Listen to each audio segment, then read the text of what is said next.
Support for this episode comes from Omnipod.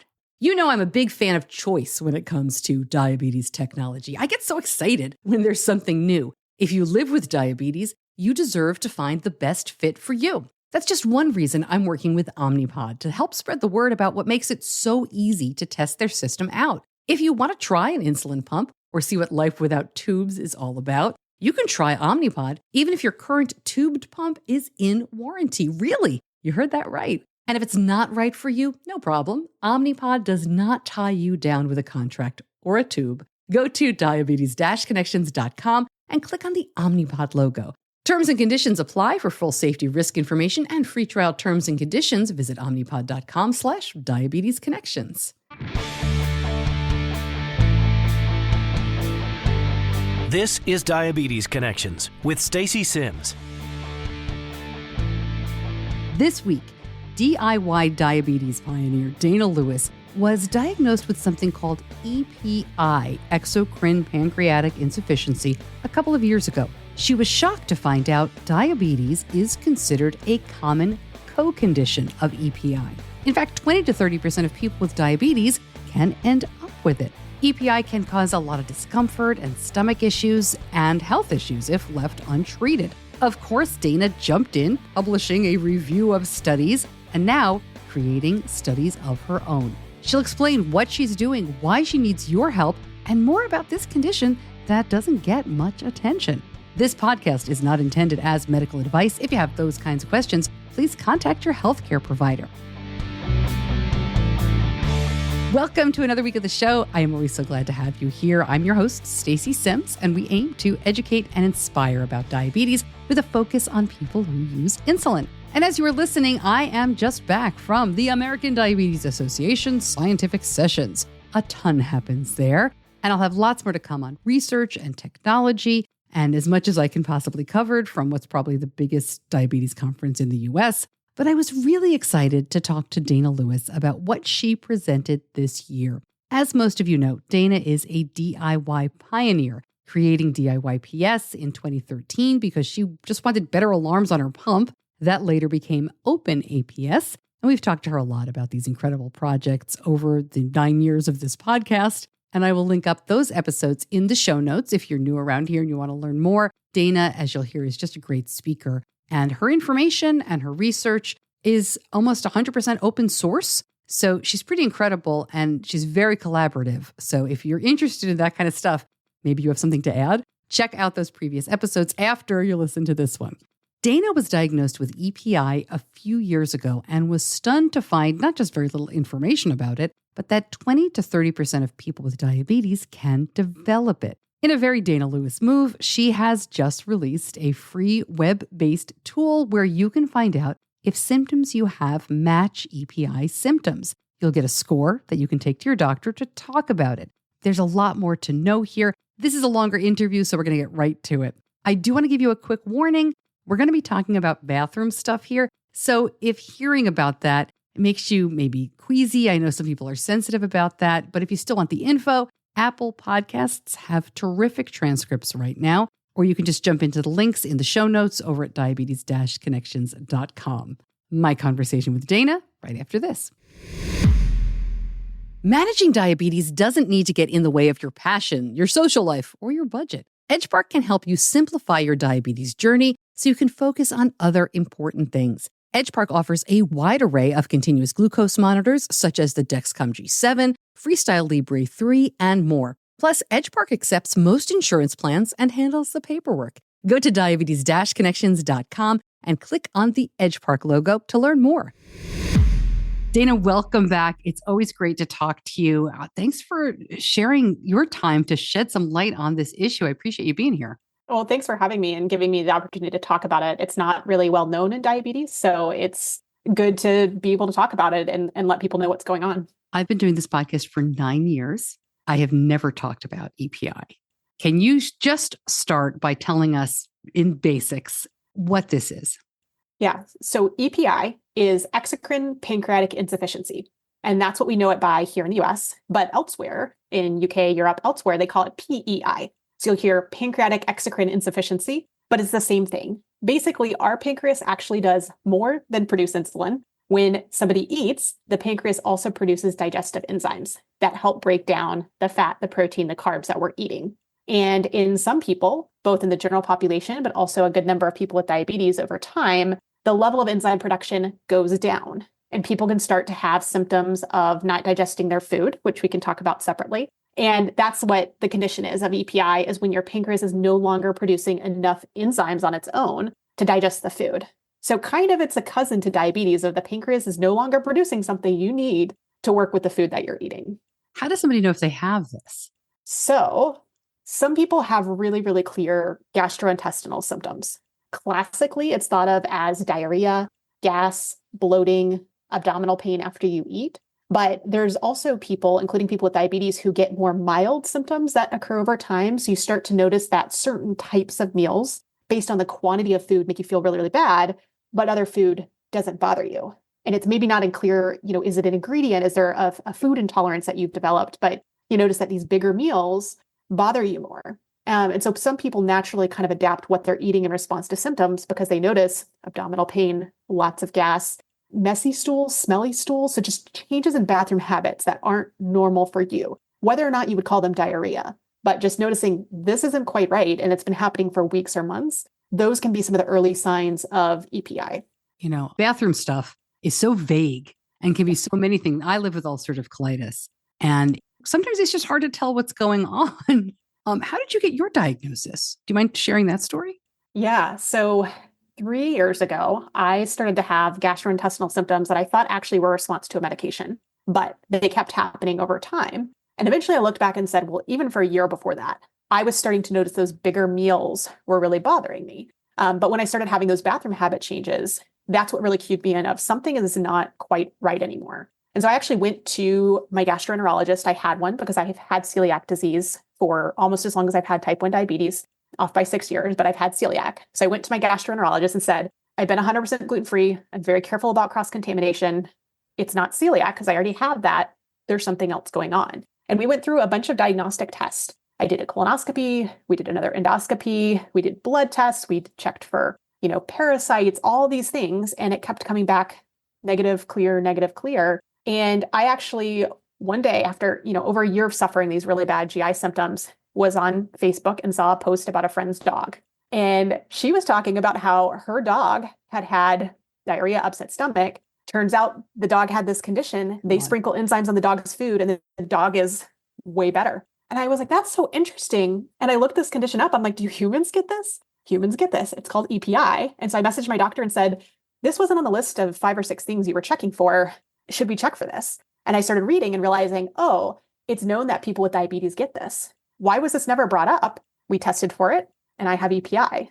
Started taking enzymes and everything got so much better. Oh my gosh. Like night and day within days. It reminds me, it gives me chills right now to think about it. I don't know, for some people like me, I was 14 when I was diagnosed with type 1, and I remember how I felt after the first shot of insulin. And so the first 2 or 3 meals with enzymes where I had the absence of those really terrible symptoms, just that same night and day, oh my gosh, food doesn't hurt to eat. It was a game changer, but that's kind of it took me almost 2 years to get diagnosed. And it was lucking into a Facebook post about a dog to learn that EPI was a thing. Couple of questions. I mean, so many questions, but what is the test ultimately?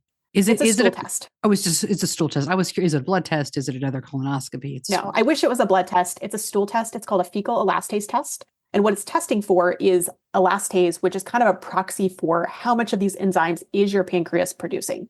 There's other stool tests. There's a fecal fat test where you collect a sample for 72 hours, and then they actually test how much fat is in that. So that's another method. They can also do more invasive, like looks at your pancreas and test how much it's secreting, but that's invasive and expensive and not ideal. So generally, most people use the fecal elastase test. It's not perfect, right? Like any lab test that you do, like there's a chance of lab error, the sample is going to affect it, but it's a pretty good proxy. But you have to know to order it, right? And so there's a lot of people with gastrointestinal symptoms, especially with diabetes, where their healthcare provider's like, okay, you have diabetes, you're telling me you have these symptoms, we're going to test you for celiac and gastroparesis. And if those come back as negative, not sure what to do, unfortunately. Exactly. And that's the frustrating thing, is because as I started digging into this to help me understand it, I realized there's actually a very high prevalence, not 100% of people, but up to 30% of people with diabetes might have lowered elastase. And that's a pretty big number of people with diabetes, and therefore we should be screening for this, but the screening rates don't correlate with that number at all. Can I ask, do you mean 30% of people with all types of diabetes, type 1? Type 1 and type 2. I did a systematic review last year, and there's a published paper, and it's available on my site for free for people to go read. And both type 1 and type 2 have this really clear prevalence. There's some studies that find it in 10 or 15% of diabetes. Some find it in a little bit higher. Kind of depends on the population that's being tested, but it's many times more common both in type 1 and type 2 diabetes than celiac and gastroparesis. But not talked about, except if you have a dog on Facebook. That's incredible. Yes. Well, that's kind of become, if you follow me on Twitter or elsewhere, you see me post about this pretty frequently. And every single time I post about it, I say, people with diabetes, if you have GI symptoms, ask your doctor about it. And if you don't have GI symptoms, just put it in the back of your brain, like knowing to check for celiac. Your doctor may not think to screen you for EPI, but we've got to raise awareness among people with diabetes and healthcare providers, because there's probably a lot of people walking around right now undiagnosed and suffering, unfortunately. I would imagine, Dana, that you have a pretty big, not just a following, a great network. You've been involved in a lot of academic endeavors over the last, I'm going to say 10 years, because that's when I've known you, but certainly I'm sure before that. What has been the reaction? Are people believing this when you're telling them about them? Are you changing minds? I don't want to get ahead of myself. I'll let you answer. No, that's great. Luckily, people believe the data. I'm not doing original research. Like last year, I started with a systematic review, and I was really pleasantly surprised by feedback and response from healthcare providers. I've actually heard from a number of endocrinologists who said, because of your paper last year, I started testing people for EPI, and yeah, I'm finding cases of EPI left and right. And that just means everything to me, because I do this research on the side because I want to, fix this for people, do what I can from the bottom up. And so to hear endocrinologists and other healthcare providers say, yes, I'm going to screen people with diabetes, and like primary care doctors in the UK reaching out and saying, I've started screening people with diabetes now that I understand that that's correlated and there's higher rates in people with diabetes in the general population. So if they have GI symptoms, this is something that we're going to check. So that's been really, really great, but that's a handful. And I would love to see us change this more quickly and this kind of become the standard of care, which is why I've been interested in looking at what are the problems with screening today? Why aren't doctors screening for it? I talked about the test not being perfect. So if the test isn't perfect, is there something else we could do to improve the pretest probability and the accuracy of this test? Like, what can we do? And so that's really where I went from the systematic review last year of saying, okay, now we've really confirmed that, yes, there is this correlation with diabetes.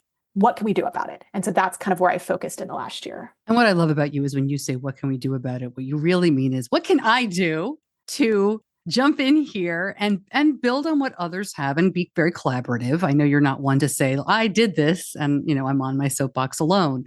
But talk to me about this scoring system that you've put together. Yeah, well, it really came in response to engaging with the community of people with EPI. Because when I was diagnosed, my elastase score was on the upper end of what you consider to be EPI. And my doctor didn't even consider it to be EPI. He said, you can try the enzymes if you want, but I don't think they'll help, and it's not going to hurt for you to try it. Well, again, I took them. Absolute night and day game changer. I have EPI, no question about that. And so I started looking at the literature to say, what is the definition clinically of EPI? How is this diagnosed? What does it mean? And the majority of these research papers talk about some really classic signs of EPI, like diarrhea, seeing oil and fat in your stool, a ton of weight loss. But that didn't match my experience. And so as I talked to other people with and without diabetes with EPI, I realized there's a much broader presentation of symptoms. Everybody's different depending on where you kind of catch it and kind of what their body is like. And so I was like, every other, survey tool, and basically if it's not a stool test, it still focuses on diarrhea. And for people who don't have diarrhea or this massive unexplained weight loss, they're being excluded from EPI, even if they probably do have EPI. And so I started making a list of what are all these symptoms I see people talking about. I did another systematic review on EPI more broadly, looking at dosing guidelines, looking at how people get diagnosed. And I talked to a lot of people and made this list of symptoms. And I said, could we develop a score that people could use and then take it to their doctor to have that shared decision-making conversation around, should I be screened? What does this mean? Or otherwise to just help people talk about their symptoms. Because like you said, talking about bathroom stuff is hard, right? Like what I don't call diarrhea, somebody else might call diarrhea, right? And so like the way we talk about bathroom habits, that's hard. So how do we quantify all this? And when I say, this really bothers me, how do I say that this is the most bothersome thing in my life? And it is, it is wrecking my day, depending on what the symptoms are and everything. So I actually came up with this list of symptoms and a rating scale that included both the frequency of when and how often these symptoms occur, from every day, most days of the week, once a month, never. And then also how severe it is. Doesn't really bother me, super bothers me. And so this score was basically take all these symptoms, rate them, multiply them, you get this total score. And so I wanted to validate it as much as I could to say, does this work for somebody other than me? Which is always the question, right? You start with N of 1 and then you want to scale it and see if it's something that works. And so I put it out to the world and gave it to people to take and did a full research study on it. We ended up getting 324 people to fill it out, which is great, both people with EPI and people without EPI, because I wanted to see, could we distinguish from like everyday GI symptoms, right? Because occasionally you have diarrhea, occasionally you have gas, occasionally you don't feel well after you eat. But it's the combination of frequency and severity, as well as the number of symptoms, that really differentiates EPI from no condition, or EPI from something else like celiac, ulcerative colitis, and these other conditions. So I was able to do this study, get this data, and show that, this scoring tool that we call the EPI, PEISS, so the symptom score for EPI, and be able to say that, if you score high on this, there is a good chance you might have EPI, and you should talk to your doctor about getting tested. If you have a lower score or a score kind of around that middle area, you still could have EPI. And so if you want to, talk to your doctor about it. But the lower the score, it's less likely that you have an obvious presentation of EPI. So that's where we're at right now. I built this tool, tested it with the community, and we had so many amazing people with diabetes who filled it out that we had enough data to do a diabetes sub-study, because I wanted to see, we always have the question, like, do people with diabetes have the same experience as everybody else with these other conditions? And in this case, what the data from the sub-study is showing us for both type 1 and type 2 diabetes, the answer is yes. People with diabetes, if you have EPI, these symptoms are really burdensome. You have more symptoms more often, and they stink. Like, they're just miserable, just like if you didn't have diabetes. And so this is the first study that shows that this could be used for people with diabetes to help maybe identify cases of EPI or drive conversations about screening for EPI. And the plan is to do follow-up studies and compare it to that stool test to say, eventually, could we replace the stool test with this survey? We don't know the answer to that yet. We're going to do some future studies. But where we are right now is we have some data showing this survey seems to be a good screening tool. And so I've got this paper coming out and this poster coming up at ADA Scientific Sessions about this, but I didn't want to just do an academic paper and make people who are interested go read, an attachment to the paper about to find this score. So I actually built a simple web tool that allows people to take it and fill out their symptoms and get their score. It's not making any promises at the end. It says, here's your score. Here's how you could consider using it. You're above that cutoff, you're below that cutoff. Here's how you might want to talk about it with your doctor if you're concerned. And there's a button where you can save a PDF, print it out, and take it in with you to your doctor. And it links to the research papers as well. But I really wanted to have a tool in the hands of people with diabetes, because again, I know many of us have symptoms.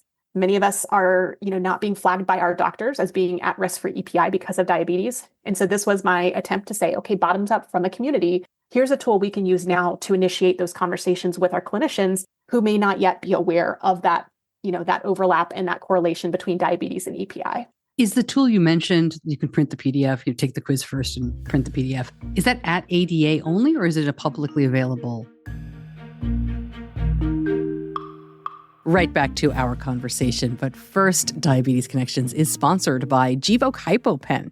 Now that Benny is on his own more and more, I'm grateful that he's open about his diabetes journey and always tells his friends how to use his emergency glucagon, Gvoke HypoPen. Gvoke HypoPen is a ready-to-use rescue pen for treating very low blood sugar in people with diabetes ages 2 and above. If you take insulin or sulfonylureas, you are at risk for your blood sugar going too low. Low blood sugar emergencies can happen unexpectedly, and they demand quick action. You need a safety net when it matters most. Be ready to treat a very low blood sugar with Gvoke HypoPen. Find out more, go to gvokeglucagon.com/Stacy. That's gvokeglucagon.com/STACEY. Gvoke should not be used if you have a tumor in the gland on top of your kidneys called pheochromocytoma, or if you have a tumor in your pancreas called insulinoma. Visit gvokeglucagon.com/risk for safety information.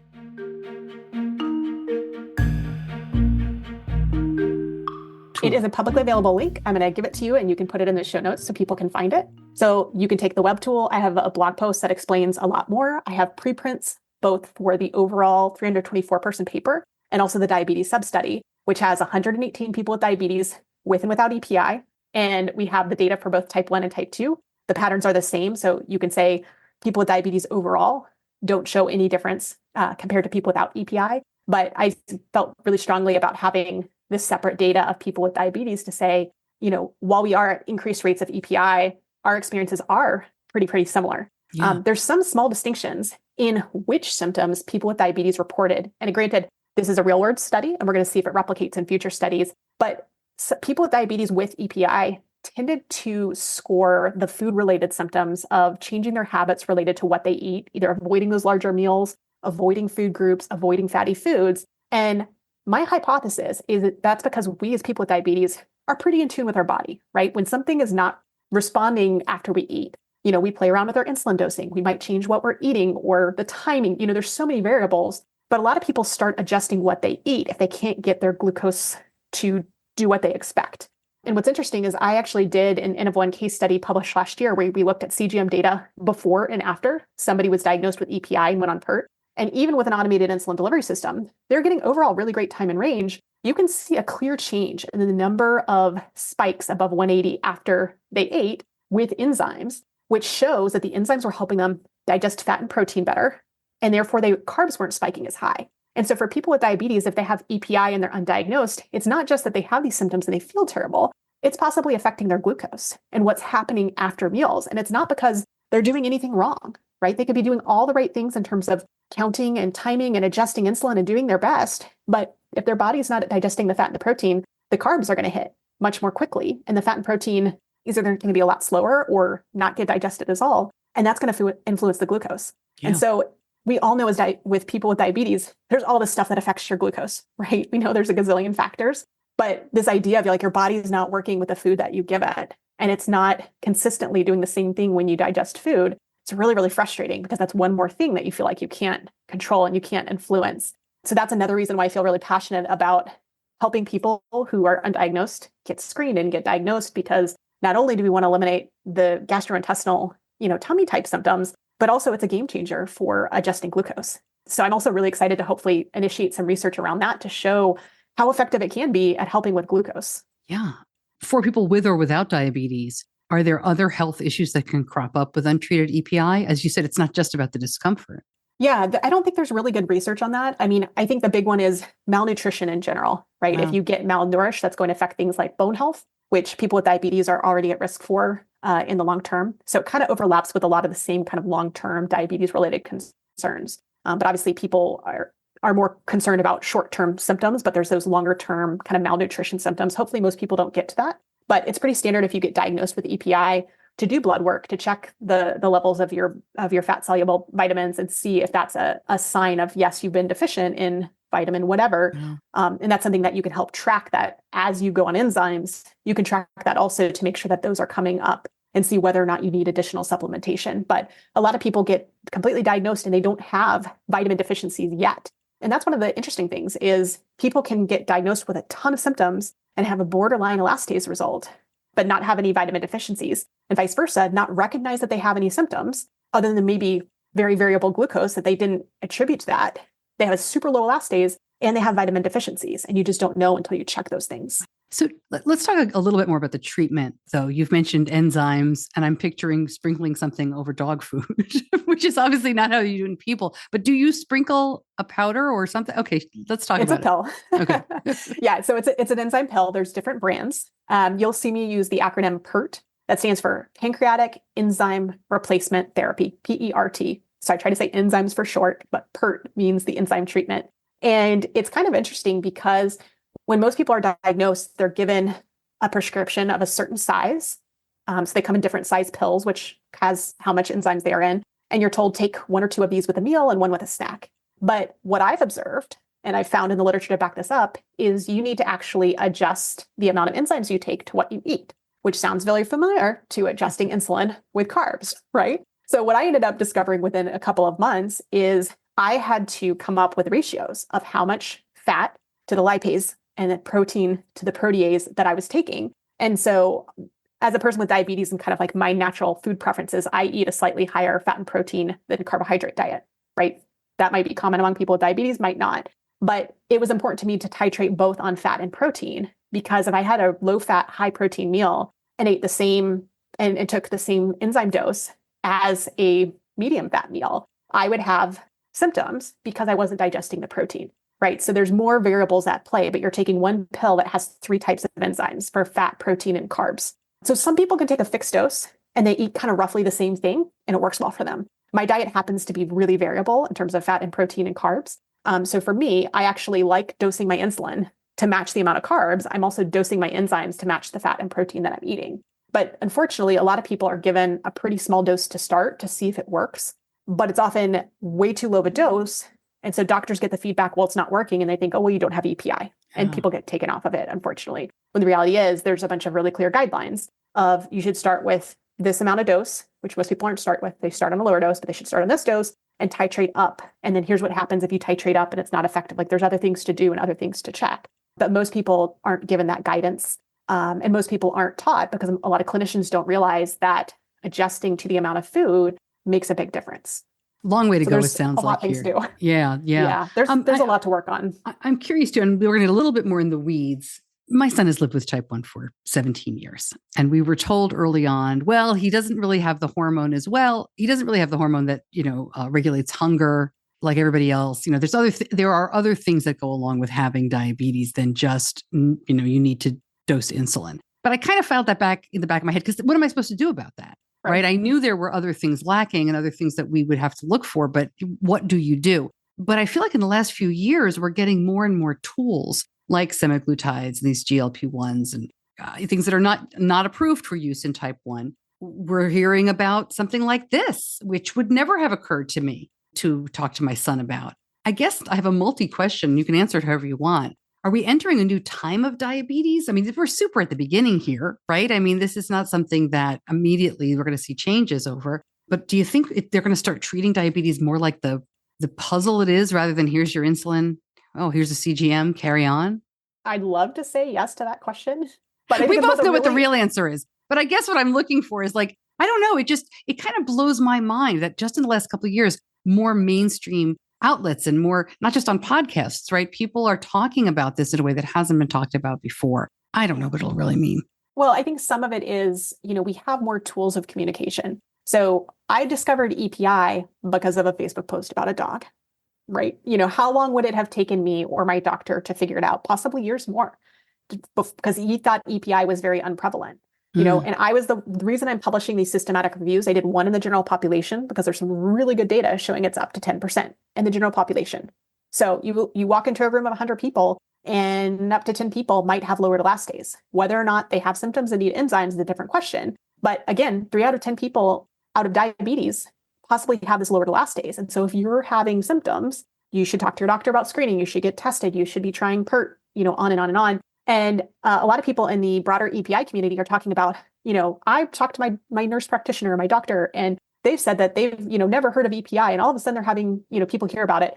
Well, it's also some of the companies that make the products are advertising in the mainstream media more. So there's actually been public radio PSAs about EPI sponsored as a campaign by the pharmaceutical companies that make the enzymes that they're selling. And you can argue about whether that's good or bad. But there was actually at least one paper looking at search results for EPI and enzymes after one of these public radio campaigns, and rates of search and awareness went quite a bit up.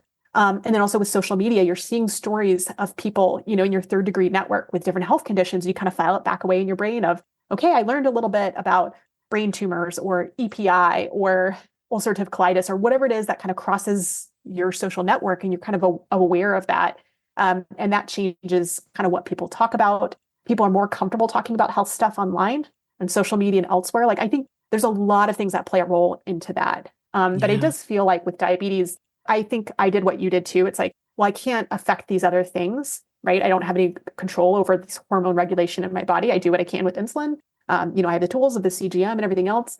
You don't know what you can do until you have a new kind of target, a marker to work with. And so when I realized I had EPI, it's like, okay, I can titrate my enzymes, right? And I can respond to my symptoms that I can do that. But there's still so much related to autoimmune dysregulation and hormonal dysregulation in my body that I still don't know what I can do. So it's really, do what we can where we can, but just there might be more stuff coming down the pike. But hopefully, we have more opportunities to make bigger changes for more people, but then recognize there's still a lot of people who don't have access to what we consider the basics or what we would want everybody to have.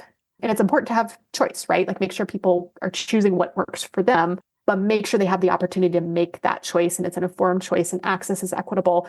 That's got to be true for all of these things. So I think it's complicated. It's a problem. We're here for a number of reasons. But when we think about things like EPI and everything else, it's like there's a lot of work that needs to be done. And that's both overwhelming.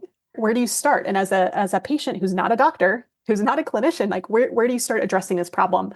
But what we've learned from diabetes, and we are not waiting in diabetes technology, is we can work as a community from bottoms up to raise awareness about things and to build and share tools. And that's what gave me the interest and the confidence of saying, well, instead of just burying my tool on a paper that's going on in a journal or on the internet, I want to give this to the community and make sure people with diabetes know this is a tool that they can use anonymously for free and use that to actually change the conversations with their doctors and actually maybe change some real world practice from the community up and not just top down by trying to reach doctors at conferences. So I think we have to kind of take as many strategies and approaches as we can. Yeah.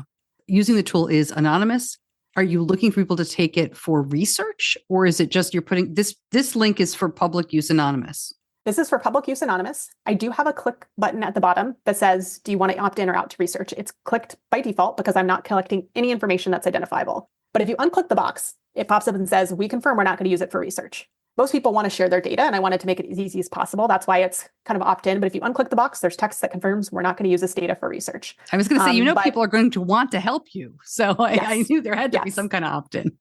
No, but I was pleasantly surprised and appreciative of all the people with and without EPI and with and without diabetes who took the initial survey. Like 324 people for a real world survey was huge. Like I was hoping for 100 people. And within 3 weeks, we had 324 people. And then I actually left the survey open.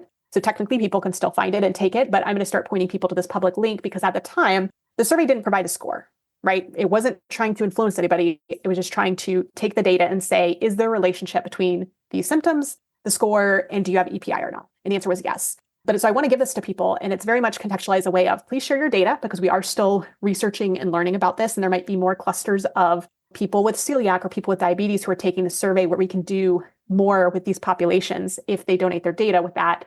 But I also want to make it very clear for people, this is not perfect. It's not validated yet. Here's how you can use it. Based on the score, it says this is above the cutoff. Here's what you might want to do. This is below the cutoff. Here's what you might want to do. And a lot of it's dependent on, are you bothered by these symptoms, right? Most people, when I kind of pilot tested this before the big survey, I had my husband and a handful of friends take it. I had 15 people with and without EPI take it. And some of the things that bothered other people, I would find way more bothersome. And they're like, oh, it doesn't bother me at all. Right. So if there's GI symptoms that don't bother you, that's great. That's fine. And if you don't want to do anything with it, your score's kind of on the cusp or below, like, don't worry about it. Just file it away in your brain. If suddenly it gets worse or you're noticing it's worse trending over weeks, months, years, EPI is correlated with diabetes. It's also correlated with other conditions, but especially among the PWD community, just be aware that this is something that could help you actually track changes over time. So people could come back in 6 months or a year and be like, actually, things have changed. Take it again and be like, last time I think my score was 20. Now it's 74. Maybe I'll mention that in my next endo or primary care appointment, right? I want this to be a tool to give people information. What they do with it, it's up to them. Anonymous, nobody's forcing you to do anything, but it's meant to be an informational tool. And before I let you go, one thing that I did just occur to me is the treatment. Is this a pharmacy prescription? Is it expensive? Can you just talk a little bit about what you're calling, the enzymes? Unfortunately, yes, it is expensive. Yes, the default is prescription. One of the challenge with it is it requires a prescription. It's expensive. In some parts of the world, like in UK right now, they have some shortages. So people are having a hard time getting their prescriptions filled and they're having to revert to different sizes, different options. There are over-the-counter versions, but I'm going to say this with a whole bunch of caveats. If you look online for quote unquote digestive enzymes, most of them have very small amounts of lipase, protease, and amylase. Oh. So if you take one or two of those OTC pills, they're going to have like 1/5 of what is in one of my prescription pills, which means you're going to take them and say, oh, they helped. It's placebo effect, or it didn't help because it wasn't enough. And so you would have to take 10 of these pills in order to make up what I would take for a standard meal, for example. The other problem is a lot of people end up choosing options that are marketed as digestive enzymes that have like 5 other ingredients in them. And so you might have trouble digesting one of those ingredients or have a reaction to those ingredients and think, okay, taking enzymes doesn't work for me. Well, the prescription ones are just lipase, protease, and amylase. It doesn't have all these other ingredients in it. So the OTC market is unregulated. So you don't know what's in it.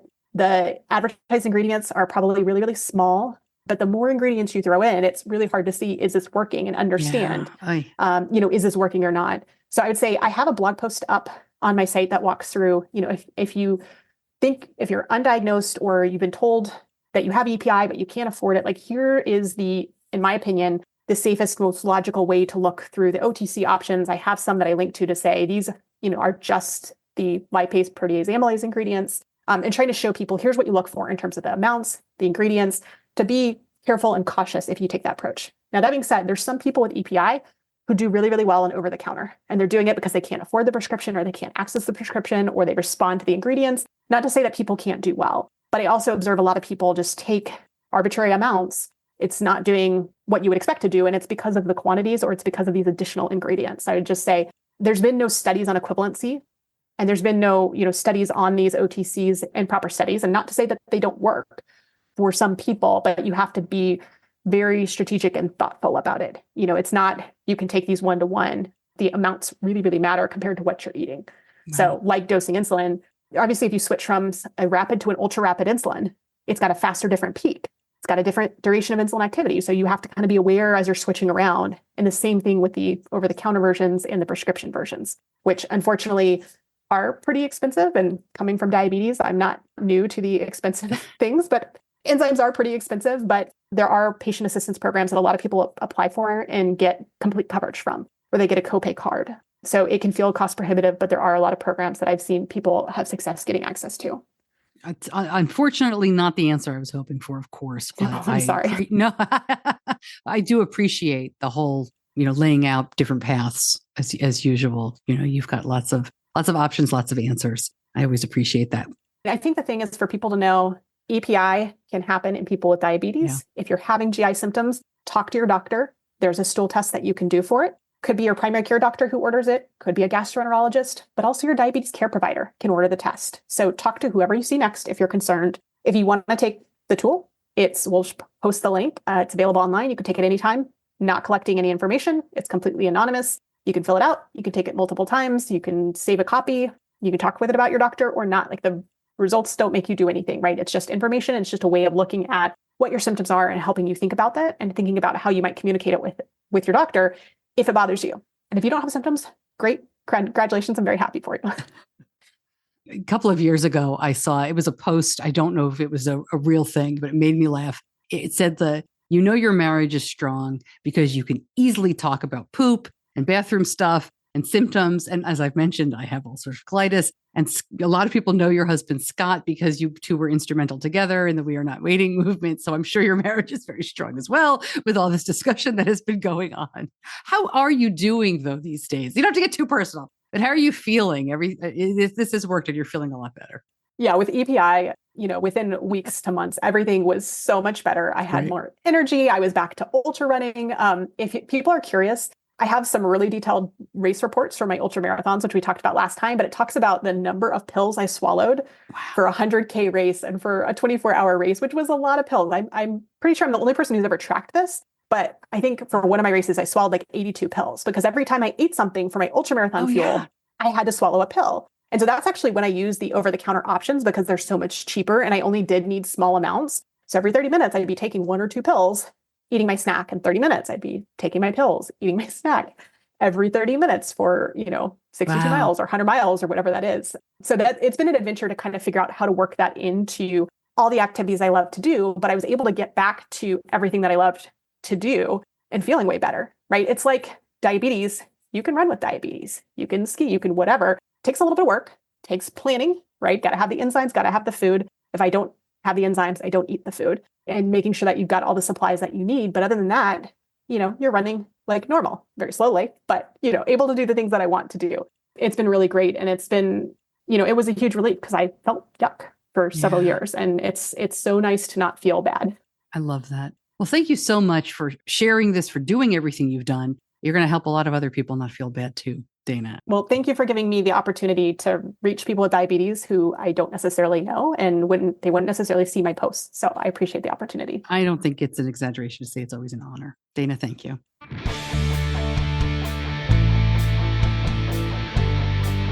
You're listening to Diabetes Connections with Stacey Sims. All the links that Dana talked about will be at diabetes-connections.com. Click on this episode's homepage. It is listed right there in the show notes. I'm also going to link up some stuff in the Facebook group, Diabetes Connections, the group. As I've mentioned in the last couple of episodes, we are having some web issues. It's kind of weird right now. My web people are fabulous, but we're holding off because we're making some changes behind the scenes in terms of podcast hosting. I mean, I don't know how much you really want to know about all of this, but changes at one of the host services I've used for these 9 years have resulted in a lot of broken links at my website. So for that and some other reasons, we're moving some files, we're doing some stuff. It's like moving a virtual house. And I'm afraid some things are going to end up in the dumpster. So we're trying to be careful about that. I'll keep you posted. But Dana's web tool and more information about EPI, all at diabetes-connections.com. Just click on this episode's homepage and you will find it. As I said, lots more to come from ADA. I am just back from that. Of course, I recorded this episode before I left, so hopefully I'm home, I've slept, and I'm ready to go and ready to tell you about all the stuff I learned. Thanks as always to my editor, John Buchanan from Audio Editing Solutions. Thank you so much for listening. I'm Stacey Sims. I'll see you back here soon. Until then, be kind to yourself.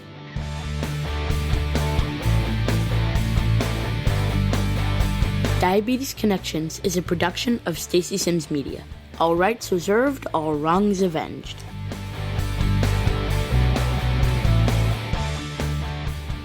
I've been talking about integration for years, and it's just been wonderful to see it all happening. Dexcom G6 is part of Tandem Diabetes Control IQ system and part of the Omnipod 5 system. My son has been using Control IQ for more than 4 years now. These systems are really amazing. He sleeps better, and the system has his back when he doesn't get his meal bolus exactly right. As a mom, I will never stop worrying, but I worry a lot less. We all just think about diabetes less, which is really amazing. Learn more, go to diabetes-connections.com and click on the Dexcom logo.